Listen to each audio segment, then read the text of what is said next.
Salam saudara-saudaraku yang dikasihi Tuhan Yesus Kristus. Semoga saudaraku semua selalu dalam lindungan Tuhan. Senang sekali rasanya dapat menjumpai saudara hari ini dalam acara santapan rohani. Hosana bersama saya, Penetua Getsianan Dulu Rahusine. Saat ini kita akan belajar sedikit dari firman Tuhan yang dipilih dari Matius 6 ayat 13. Sebelum kita membaca dan merenungkannya, mari kita berdoa. Bapa, dengan kepala tertunduk kami datang ke hadirat-Mu Tuhan. Sebelum kami membaca dan merenungkan firman-Mu, kami mohon Tuhan Yesus ampuni akan semua dosa dan kesalahan kami. Bapa di surga, miring pendengaran kami dan buka lapang hati kami, agar ketika kami membaca dan merenungkan firman-Mu, biarlah firman itu boleh tanam di dalam hati kami. Berfirmanlah karena kami telah siap mendengarkannya. Amin. Saudara-saudara yang terkasih dalam Yesus Kristus, mari kita sama-sama membaca firman Tuhan yang terambil di dalam Matius 6 ayat yang ke-13. Dan janganlah membawa kami ke dalam pencobaan, tetapi lepaskanlah kami daripada yang jahat. Karena Engkaulah yang mempunyai kerajaan dan kuasa dan kemuliaan sampai selama-lamanya. Amin. Salam Bapak Mama, saudara-saudari yang diberkati Tuhan Yesus Kristus.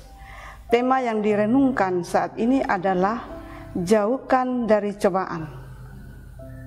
Kekasih-kekasih Tuhan, coba kita renungkan bahwa Tuhan Yesus pun dicobai oleh iblis. Mengapa itu harus terjadi? Kalau Tuhan Yesus saja dicobai, maka kita pun juga mengalami hal yang sama. Tidak heran jika kita mengalami cobaan dalam kehidupan ini. Mari kita mengingat doa yang diajarkan oleh Tuhan Yesus, yaitu doa Bapa kami.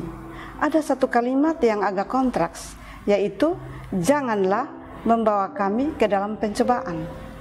Dengan adanya pencobaan, maka akan membawa kita menjadi pemenang, namun di baliknya kita berdoa agar jangan dibawa ke dalam pencobaan. Maka tidak akan membuat kita menjadi pemenang.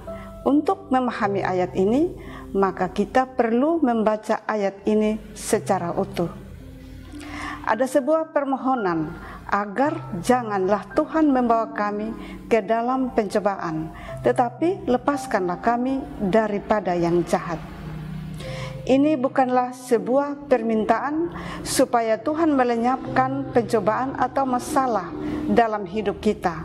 Namun kita meminta agar dalam setiap pencobaan kita diberi kekuatan agar iblis tidak menjatuhkan kita. Kekasih-kekasih Tuhan, kita sedang menghadapi pandemi COVID-19. Kita perlu meminta kepada Tuhan agar dalam situasi seperti ini, Tuhan tetap memberikan kekuatan dan perlindungan bagi kita semua.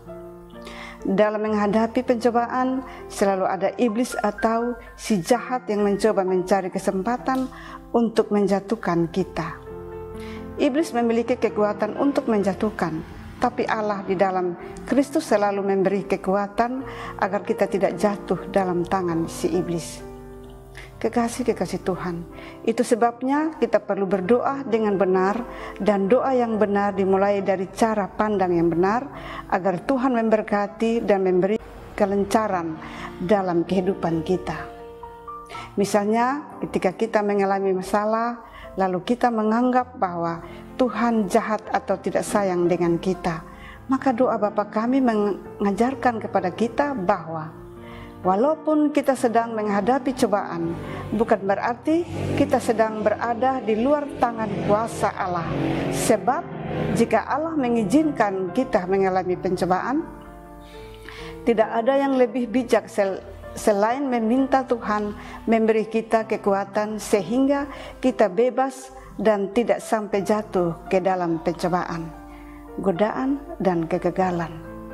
Setiap kemenangan atas godaan menunjukkan kebaikan yang baru. Setiap pencobaan yang kita tanggung di dalam roh yang benar membuat jiwa lebih mulia dan kuat. Amin. Mari kita berdoa. Terima kasih Tuhan Yesus, kami telah mendengarkan sedikit dari firman-Mu. Biarlah firman ini dapat menguatkan kehidupan kami. Terima kasih Tuhan Yesus, amin. Kekasih-kekasih Tuhan, demikianlah renungan singkat untuk kita saat ini. Semoga setiap kita diberkati melalui firman Tuhan saat ini. Sampai jumpa lagi dalam kesempatan berikutnya. Tuhan Yesus memberkati kita semua. Salam.